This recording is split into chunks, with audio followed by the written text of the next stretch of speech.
आज हम बात करेंगे हार न मानने के बारे में। कई दिनों से बात कर रहे हैं, बहुत सारे लोग इजी गोइंग हार जाते हैं, मतलब ज्यादा संघर्ष नहीं करते हैं, थोड़ा सा मुसीबत आई हार जाते हैं। कुछ लोग लड़ते हैं भाई, हालात से लड़ते हैं, बुरे वक्त से लड़ते हैं, अपने आप से भी लड़ते हैं, दुनिया से भी लड़ते हैं, और जो लड़ते हैं ना वो जीत जाते हैं। बहुत सारे ऐसे एग्जाम्पल आपको दुनिया में मिलेंगे जो कुछ भी नहीं करने लायक थे, मतलब उनको कोई मौका भी नहीं मिला, कोई वहां वैसा कोई माहौल भी नहीं था, कोई समझाने वाला भी नहीं था, है ना। आर्थिक स्थितियां इतनी खराब थी कि वो कुछ कर भी नहीं सकते थे, घर पे पैसा भी नहीं था, पढ़ाई भी वो ज्यादा बढ़िया स्कूल में नहीं कर पाए, ज्यादा अच्छे नहीं कर पाए, फिर भी दुनिया में तहलका मचा गए। ऐसे बहुत सारे लोग हैं दुनिया में जिनको लड़ना आता है, वो हमेशा लड़ना जानते हैं। उनको तो मजा ही तब आता है जब लड़ने के लिए कोई मिलता है भाई।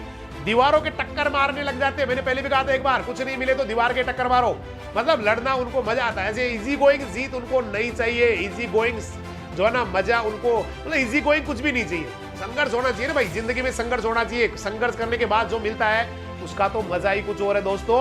अदरवाइज यू इजी गोइंग, जैसे कोई बहुत ही बड़े परिवार में जन्म ले लेता है, सब कुछ यूं मिल जाता है, चांदी की चम्मच लेके, सोने की चम्मच लेके पैदा होता है, दिक्कत आती ही नहीं है जिंदगी में, तो मजा भी नहीं आता भाई। ऐसे लोग देख लेना आप, ज्यादा उसको मेंटेन रख लेते हैं, या ज्यादातर लोग उसको उल्टा, जितनी भी होती है ना प्रॉपर्टी वगैरह पैसा, उसको डाउन कर लेते हैं बेटा, सफलता को। कुछ ही लोग होते हैं जो चांदी की चम्मच लेके पैदा होते हैं, फिर भी वो संघर्ष करते हैं भाई, बहुत संघर्ष करते हैं, जबरदस्त वाला संघर्ष करते हैं और चैंपियन बन जाते हैं। तो मैं आज कुछ ऐसे ही एक व्यक्ति के बारे में बात करना चाहता हूं जो जिसके लिए हालात कतई उसके पक्ष में नहीं थे, मतलब कुछ भी पक्ष में नहीं, कुछ भी करे फेल, कुछ भी करे कुछ नहीं होना जिंदगी। लोगों ने कहा कुछ नहीं होना, मतलब कोई हालात भी ऐसी, कुछ था भी नहीं, जिंदगी बिल्कुल बदतर से बदतर, लेकिन भाई ने हिम्मत नहीं हारी, लड़ता चला गया और एक दिन यही लड़ाई उसको बहुत ऊपर ले गई। तो ऐसे बहुत सारे एग्जाम्पल है, और ऐसा ही आपको बनना है भाई, ऐसा ही बेटा आपको बनना है। बहुत ही मुझे पता है कई सारे बच्चे आप में से होंगे जिनकी हालत बहुत खराब है भाई, परिवार की बहुत हालत खराब है। वो सामाजिक रूप से देख लो, आर्थिक रूप से देख लो, या फिर और भी कोई हर प्रकार से जो है ना वो संघर्ष कर रहे हैं बेटा। खूब सारे बच्चे हैं जो संघर्ष कर रहे हैं, जिनके यहाँ मतलब ज्यादा अच्छी स्थितियां नहीं है, मतलब वो अच्छा किसी को कह भी नहीं सकते उस चीज को कि मेरे ये हालात है, किसी को बता भी नहीं सकते मैं किस दौर से गुजर रहा हूं, मतलब। और उनको लगता है कि शायद मेरी जिंदगी तो बिल्कुल एक दिन बदतर हो जानी है, कुछ करना शायद मुझे लग नहीं रहा मैं जिंदगी में कुछ कर पाऊंगा, लेकिन बेटा ऐसा नहीं है। आपको जो लग रहा है ना वैसा हो सकता है आपके आसपास हो रहा हो ऐसा ही, या आपके साथ वही हो रहा हो, लेकिन ऐसा होता रहेगा ये गारंटी नहीं है भाई, ये जरूरी नहीं है। हालात सबके बदलते हैं, क्योंकि अगर आप जिसकी बात सुन रहे हैं उसके बारे में अगर आप जाने ना बैकग्राउंड आज से 10 साल 15 साल पहले का, तो आपको लगेगा भाई बहुत ही बुरे हालात से संघर्ष करके यहां तक पहुंचे सर। और अगर ये कर सकते हैं ना अपने जैसे दिखने वाले, कोई भी कर सकता है। हालांकि मैं कोई बहुत बड़ा एग्जाम्पल नहीं हूं, और ना ही मुझे आपको कभी आप मुझे फॉलो करें बेटा, मेरे जैसे बनने का प्रयास करें। मैं नहीं चाहूँ कभी भी आप बहुत आगे जाए, लेकिन एक छोटा सा एग्जाम्पल तो उन बच्चों के लिए हूं जो उम्मीदें छोड़ चुके हैं, जिनको लगता है कि मैं कुछ कर नहीं सकता, मेरे घर पे तो कुछ है ही नहीं अच्छा, मेरे परिवार वाले मुझे सपोर्ट नहीं करते हैं, मेरे पास तो कुछ मतलब लग ही नहीं रहा कि 2000 4000 रुपए भी होंगे घर वालों के पास, या 2000 5000 की व्यवस्था 10,000 की व्यवस्था भी हम कर पाएंगे क्या। ऐसे बच्चों के लिए तो छोटा सा एग्जाम्पल तो हूं कि नहीं, कोई कुछ भी कर सकता है, किसी भी हालात से कहीं भी जा सकता है, मतलब बहुत ऊंचाई पे जा सकता है भाई। इससे भी बहुत ऊंचाई होती है दुनिया में, आसमान का तो कोई पार ही नहीं है भाई, उसमें तो आप कहीं भी बहुत ऊपर तक जा सकते हैं। आपके मतलब उड़ना आना चाहिए बेटा, उड़ने के सपने होने चाहिए, उड़ने की हिम्मत होनी चाहिए, उड़ान लगाने की आपकी प्रवृत्ति होनी चाहिए, जूझने की प्रवृत्ति होनी चाहिए, लड़ने की प्रवृत्ति होनी चाहिए, और कभी भी हार न मानने की प्रवृत्ति होनी चाहिए अगर कामयाब होना है तो कैसे हालात है, मैं कह रहा हूं ना इतने बुरे हैं कईयों के तो कि उनको तो रोना आता है, क्या पढ़ूं सर, घर पे इतनी प्रॉब्लम्स रहती है कि समझ ही नहीं आता। घर वाले जो है ना पैसे के लिए लड़ते हैं, या और कोई आपस में घर वालों के जो है ना दूसरी दुश्मनियां चल रही है, जमीन के लिए लड़ते हैं, उसके लिए लड़ते हैं। मैं ऐसे हालात में पढ़ूं तो कैसे पढ़ूं, और फिर मुझे लग ही नहीं रहा, कोई रास्ता भी नहीं दिख रहा, पता नहीं ऐसा होगा कि नहीं। मुझे पता है आप में से कई सारे बच्चों को ऐसा लग रहा है कि कैसे होगा, क्या करूंगा, मैं तो बिल्कुल ही बुरे हालात में हूं, और हो भी गया, मान लो मेरा सिलेक्शन हो भी गया तो कैसे पढ़ पाऊंगा, कैसे मुझे जो है ना इतना पैसा कहां से मिलेगा। बेटा सब कुछ मिलेगा आपको, सब कुछ। अगर आपने अपनी काबिलियत साबित कर दी ना तो आपको खूब मदद मिलेगी, हर घर वालों की तरफ से भी, और जहां कहीं और से हो सकती है वहां से भी, क्योंकि जो अच्छा करना चाहता है उसके लिए हजारों लोग अपने हाथ बढ़ा देते हैं सपोर्ट करने के लिए, हजारों लोग उनको मदद करने के लिए तैयार हो जाते हैं। लेकिन जो करना ही नहीं चाहता भाई, कोई नहीं आना, कोई भी नहीं आना, क्योंकि ये आपका संघर्ष है, आपको ही करना होगा। और आप संघर्ष में अगर कामयाब होते दिखते हैं किसी को, तो फिर हजारों लोग आपका सपोर्ट करने आ जाएंगे, लेकिन आएंगे तभी जब आप में कुछ भी ऐसा लगेगा कि आप कामयाब हो सकते हैं, आप जीवन में आगे बढ़ सकते हैं, तभी लोग आपका सपोर्ट करेंगे, तभी आपको कुछ हेल्प करेंगे, तभी आपको जो है ना आगे बढ़ाने में लोग आगे आएंगे। अदरवाइज तो बेटा बहुत सारे लोग आते हैं, बहुत सारे जाते हैं, कोई फर्क नहीं पड़ता किसी को।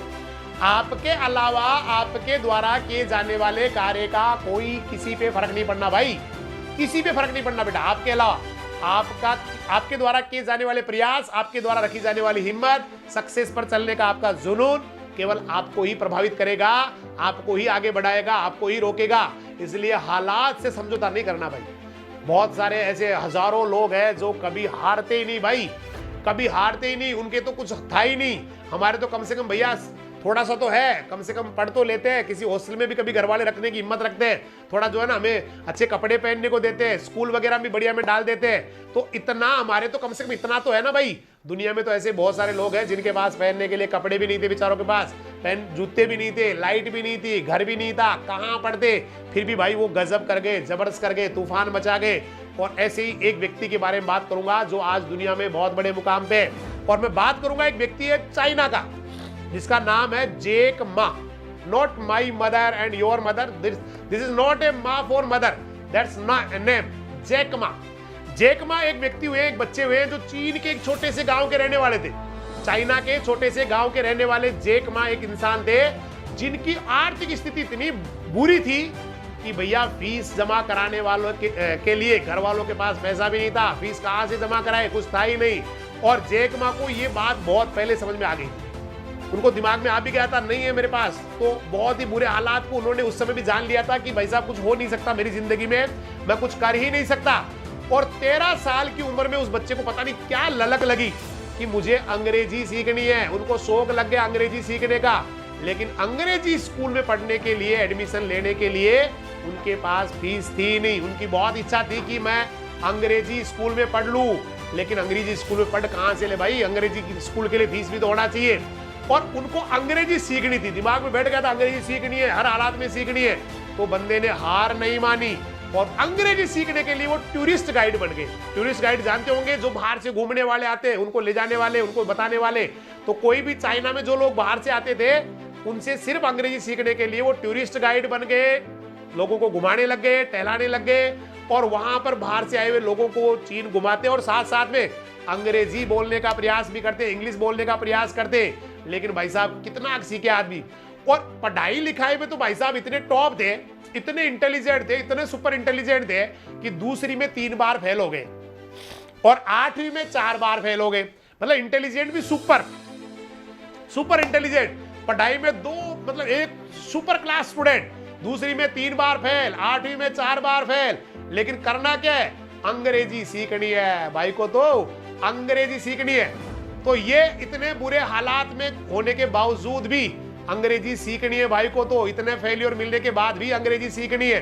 तो आप सोच सकते हैं क्या हालत रही होगी, कितनी बुरी हालात रहे होंगे, लेकिन भाई को तो क्या करना है, अंग्रेजी सीखनी है। स्कूल की पढ़ाई खत्म करने के बाद में कॉलेज में जाने के बारे में सोचा और एंट्रेंस एग्जाम दिया, 5 बार फेल हो गए एंट्रेंस एग्जाम। इंटेलिजेंट बहुत थे भाई, जैक मा बहुत इंटेलिजेंट थे, और कोई भी अच्छे कॉलेज में उनको एडमिशन नहीं मिला, तो एक साधारण से कॉलेज से उन्होंने ग्रेजुएशन कर लिया और निकल पड़े नौकरियां ढूंढने के लिए। और बेटा आपको जान के हैरानी होगी, 30 से ज्यादा जगह पर उनको रिजेक्ट कर दिया गया। यहां गए, बोला नहीं हुआ सिलेक्शन, वहां गए, नहीं हुआ सिलेक्शन।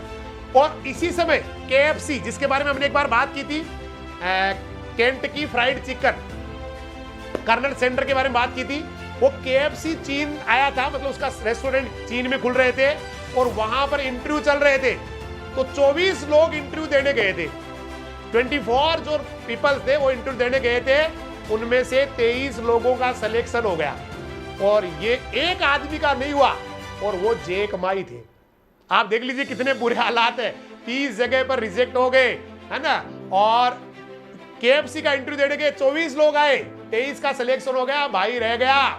इतनी सारी असफलताओं के बाद भी जैक मा ने हार नहीं मानी और आगे बढ़ते रहे, और एक कॉलेज में नौकरी मिल गई उनको आखिरकार, और 9 साल तक बच्चों को पढ़ाया उन्होंने। जैक मा का एक दोस्त था अमेरिकन, उसकी दोस्ती हुई थी जब वो चीन घूमने आया था अमेरिका से, उस समय उसकी दोस्ती हो गई थी जैक मा से, और जैक मा का नाम था मेन।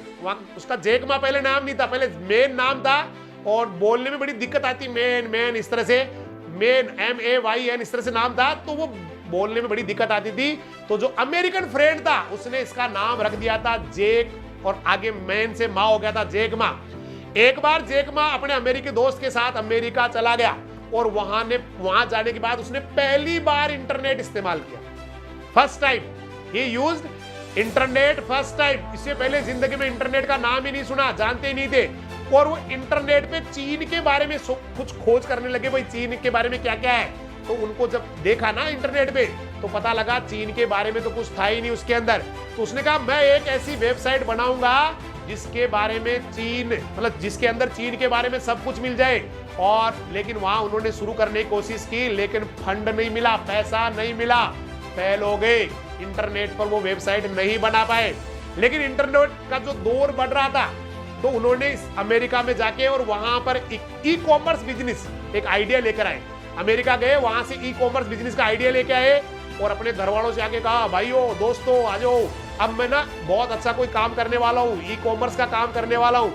लेकिन यहाँ भी उनको घर वालों ने सपोर्ट नहीं किया, दोस्तों ने सपोर्ट नहीं किया, क्योंकि दोस्त और घर वाले इंटरनेट नहीं जानते थे उस जमाने में, कभी उन्होंने इंटरनेट चलाया नहीं था, बल्कि इंटरनेट देखा ही नहीं था। लेकिन उसने हिम्मत नहीं आ रही, उसके एक दोस्त ने कहा ठीक है भाई, अगर आप करना ही चाहते हो तो कर लो एक प्रयास, अगर नहीं हो तो कोई बात नहीं, वापस छोड़ देना, दिक्कत क्या आ रही है, लेकिन करके तो देख लो। और यहां पर दुनिया की सबसे बड़ी ई कॉमर्स कंपनी का जन्म हुआ बेटा, जिसको आज हम लोग Alibaba.com के नाम से जानते हैं। Alibaba.com शुरू के 4 साल में ही इतनी जबरदस्त वाली सफल हुई कि उसने चीन की सबसे बड़ी ई कॉमर्स कंपनी जिसका नाम था eBay, EBAY, उसको पहले ही 4 साल में बाहर कर दिया। और आज Alibaba.com दुनिया की सबसे बड़ी कंपनियों में से एक है और उसका टर्नओवर है $38 बिलियन। आप मिलियन जानते होंगे, बिलियन नहीं जानते होंगे भैया।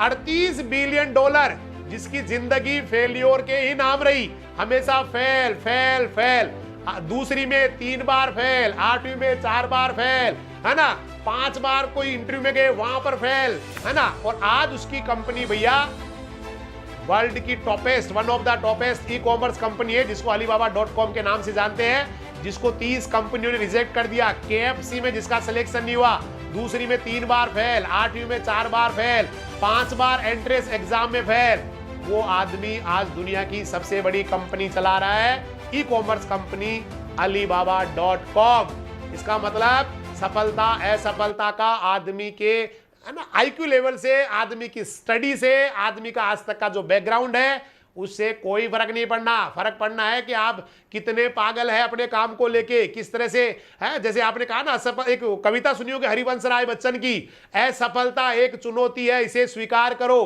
क्या कमी रह गई देखो और सुधार करो, जब तक न सफल हो जाओ तुम, नींद चैन को त्यागो तुम, संघर्ष का मैदान छोड़कर मत भागो तुम, कुछ किए बिना ही जय जयकार नहीं होती, कोशिश करने वालों की कभी हार नहीं होती। तो ये जो मैं आपको थोड़ी देर पहले कह रहा था कि ये एग्जाम आगे की सकना, हो सकता है आपके लिए पॉजिटिव बन जाए, हो सकता है ये सारा खेल आपके लिए ही चल रहा हो सकता है आप ही कुछ इसमें अच्छा कर जाओ, कोई ना कोई पॉजिटिव चीज ढूंढ लो।